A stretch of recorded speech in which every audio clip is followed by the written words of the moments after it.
Hola, ¿qué tal? Muy buenas noches. Nosotros somos del grupo 1, C, y bueno, voy a explicar las dos primeras conexiones del laboratorio.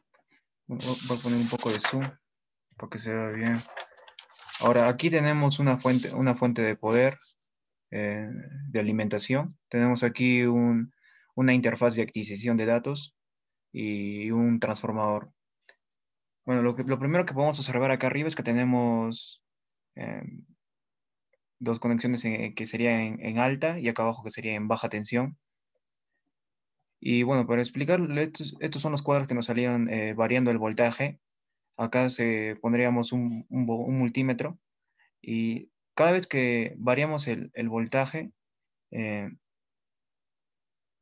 es decir, a medida que el voltaje aumenta, la potencia también aumenta. Por ejemplo, acá podemos ver el primer voltaje, tenemos aquí la corriente primaria, y también tenemos la potencia primaria.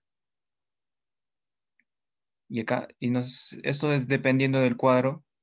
Aquí tenemos el primer voltaje de 21,56 voltios, la primera corriente y la potencia. Y como vamos a observar, como decía, que a medida que aumentamos el voltaje, por ejemplo 21, que es 44 voltios, la potencia también aumenta.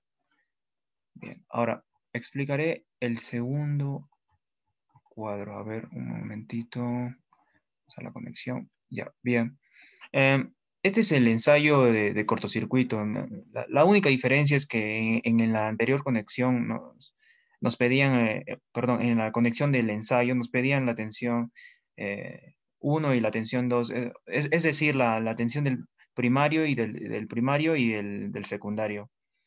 Pero en esta conexión nos piden la corriente del primario y del secundario. Por eso que acá están las conexiones. Y bueno, tenemos aquí el voltaje de 37,64 y y bueno, y aquí nos piden la corriente y como podemos ver, acá tenemos a ver, el primer voltaje. Ya, tenemos el primer voltaje que es 2,678 voltios. Tenemos también la primera corriente y la segunda corriente. Como podemos ver que la intensidad de la corriente es el doble del primario.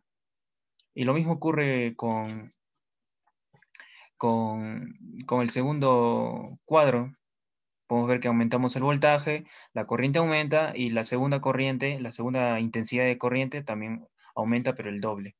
Y lo mismo ocurre con todos. Y bueno, eso sería todo con la explicación de esta conexión en cortocircuito. Y bueno, pues acá tenemos la fuente de poder y listo. Ya, gracias.